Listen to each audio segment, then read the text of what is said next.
should not linger here. The cult's army is on the march.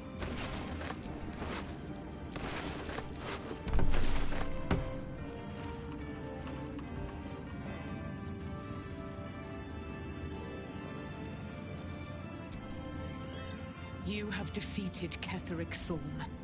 Yet you, who were content to leave Dame Aelin and his thrall until it served you best. How do you account for it? Not personal for you, perhaps. You played a game of life and death using mine as a chip in your pile. I will not forget it. But no, I am Dame Aelin. Daughter, if you see, I will join your camp, that we may discuss what must needs be done. You certain?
Garrison key.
What's this?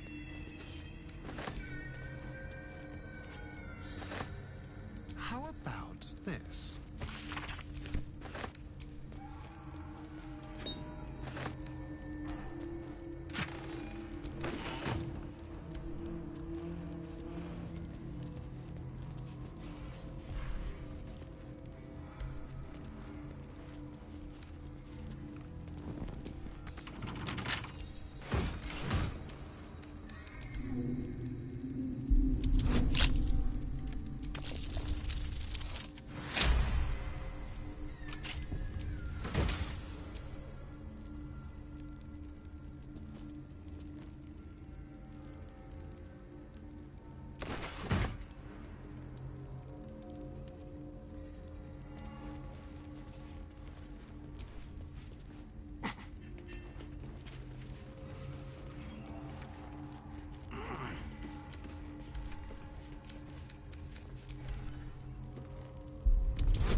I will never tire of sitting on dead men's thrones.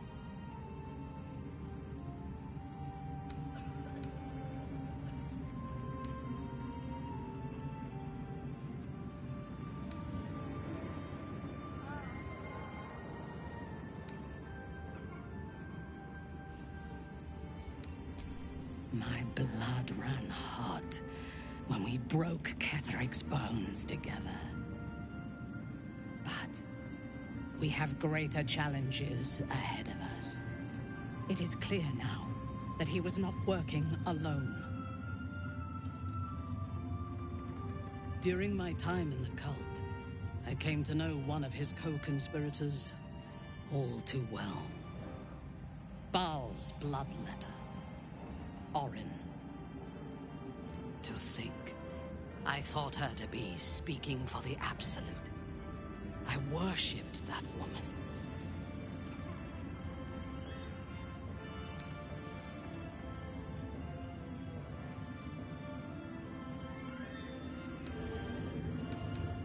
Jealous? You needn't be. When Orin is in my hands, her agony will nourish me. She is the Iblis who indoctrinated me with the Absolute's lies.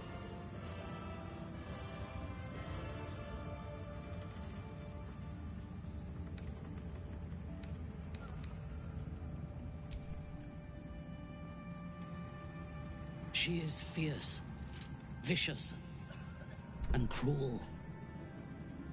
In those respects, we are alike. But she is dangerously unpredictable. If there is a way to turn this design towards slaughter, rather than control, she will take it. She is the one who brought me to Moonrise, and into the presence of her so-called god. The Absolute. Now I know that those memories are lies. There was no god. Orin held me down in a cocoon of flesh, while a mind flayer forced a parasite into my brain. And she laughed at my fear. I will find her. I will murder her. And I will smile.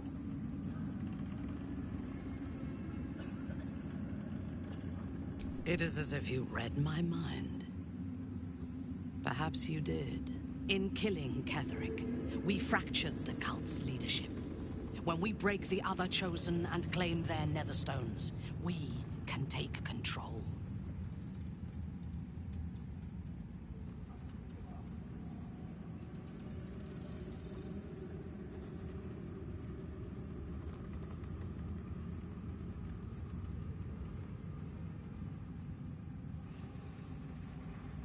I expected you would be, but know this. What I propose is nigh on impossible, but if anyone can succeed, it is us. We have the prism, and we may fail. The power of the enslaved Elder Brain could reshape the world. We could reshape the world. And then we will need no gods. We will be their equal. We will be absolute. We have a purpose and a bond. By my oath, I will fight with you while that purpose holds. There is yet one thing about you that troubles me, though. Something I need you to explain. When we killed the tieflings of the Grove, I was not in control of my actions. You do not have that excuse. So I ask you, why? Why kill them?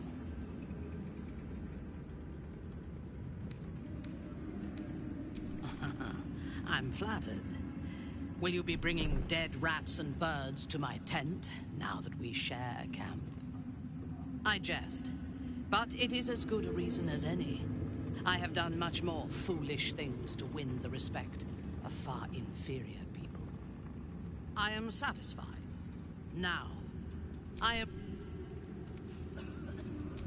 All is ash and meat.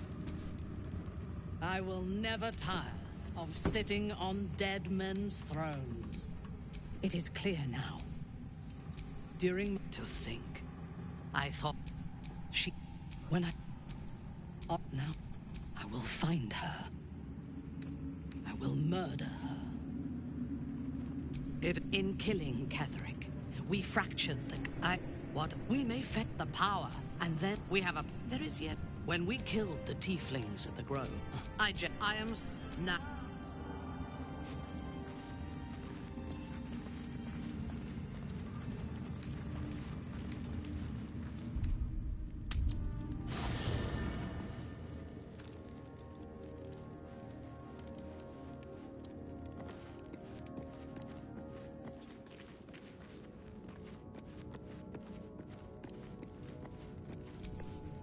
As you approach Minthara, you feel her mind reaching out to yours, tentative and curious. Then it retreats, soft as a whisper. Sorry. Old habits.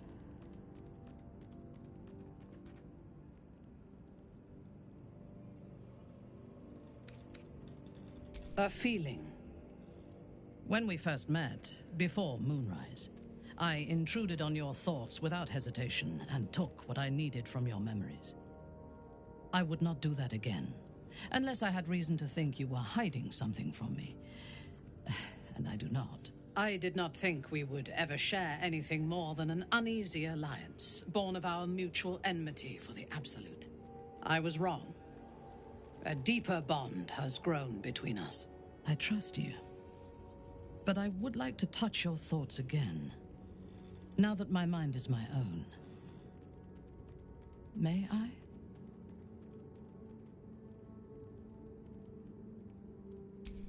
Of course. I do not hide anything from you. When the Absolute fell silent, I thought I would be alone. I expected to spend my days among surface dwellers who knew nothing of my culture. I did not expect to meet one still sworn to Lolth, who would understand me. I did not expect you.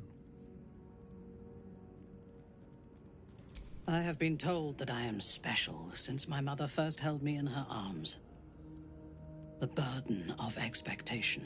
Before the Absolute, I lived a life of certainties. I knew that I was destined for greatness because I was born to it. I also knew that my inherited privilege came with a cost. That the bonds of fellowship and family could be broken by envy and ambition. I could not enjoy the taste of food for fear of poisoning, and I could not enjoy the company of lovers and friends because I feared they hid knives behind their smiles. In spite of the danger, I was happy. I knew myself, and I understood the world around me. Now, nothing is certain. Without Lolth, without the Absolute, without my home, I do not know myself. But you do, I think. Show me myself through your eyes. Let me see what I am to you. She joins her thoughts with yours, and you are as one. You share in her strength of mind and formidable will, but also the doubts that eat at her conviction. Those doubts cluster in swarms, and the thickest is around her sense of self. She pushes past, revealing the image of her you hold in your mind. What does she see? The cold shell of Minthara's mind melts away, and you are drawn into the heart of her. Warm, passionate, and dangerous. I have never lacked confidence, but this conflict seems so much bigger than the two of us. It frightens me. I do not know if we will survive it, but whatever life remains to us, I would gladly spend it fighting at your side and lying with you at night. Her mind touches yours, feather light and hesitant. A stark contrast to the confidence with which her thoughts intruded on yours in the past. Tonight, there will be no voices, no orders, no gods. I belong only to you.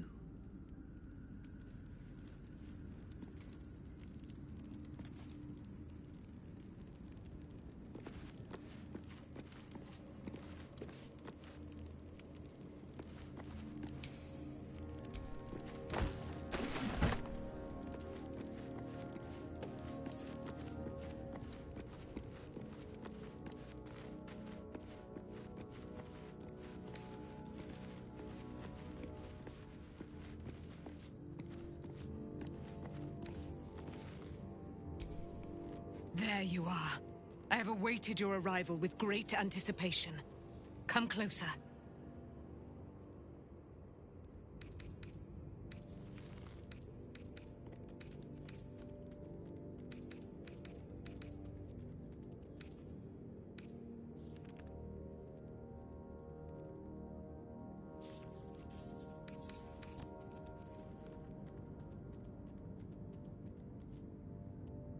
Moon Maiden, I ask you to cleanse the wickedness in the heart of the slayer of Ketheric Thorm. Yes. My mother proclaims you cleansed. Our allegiances aligned once more. By her word, let it be so.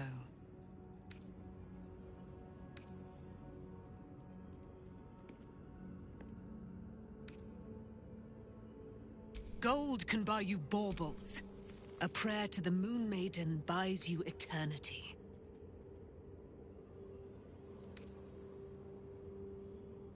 I am free. You must face them. I will help. Pray, ask, and I will tell. Do I not radiate with my... There can be no doubt. I am of her silvered flesh, her celestial womb. Why, she already has. She has brought her sword to your side. Dame Ailin. So mighty are her wonders. Her... Ketheric Thorm. Father of my one and only love. Enslaver of Dame... Ketheric Thorm never did trust me. Even when he worshipped the Moon Maiden.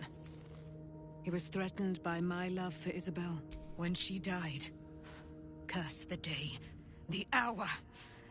We each of us mourned bitterly. But Ketheric's pain could be touched by no aid, no boundary. He turned to wretched Shah, the Lady of Loss, for relief.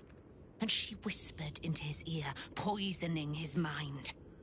He and his loathsome advisor, Balthazar, lured me into the Shadowfell, claimed they'd found someone in need of my aid. There, they trapped me in their infernal cage. I was killed, murdered, made dead over and over and over by justiciars of every make and kind. I was reborn, for it is my nature.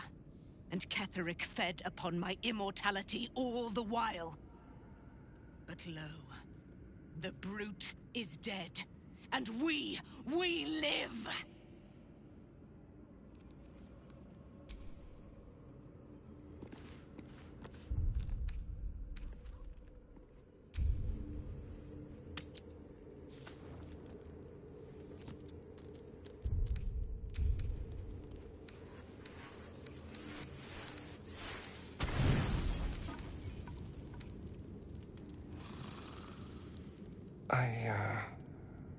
I want to thank you. For what you said. Whilst I was in front of that vile drow. I spent 200 years using my body to lure pretty things back from my master. What I wanted, how I felt about what I was doing, it never mattered. You could have asked me to do the same. To throw myself at her. What I wanted be damned. But you didn't. And I'm grateful.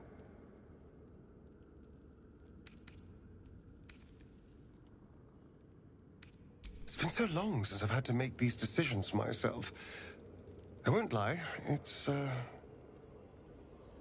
daunting prospect. It would have been so easy to bite her.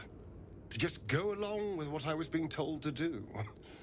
A moment of disgust to force myself through, and then I could have carried on just like before.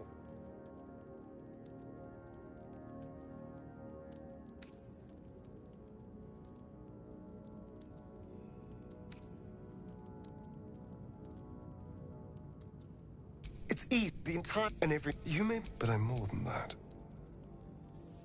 More than a thing to be you, really. You. Honestly.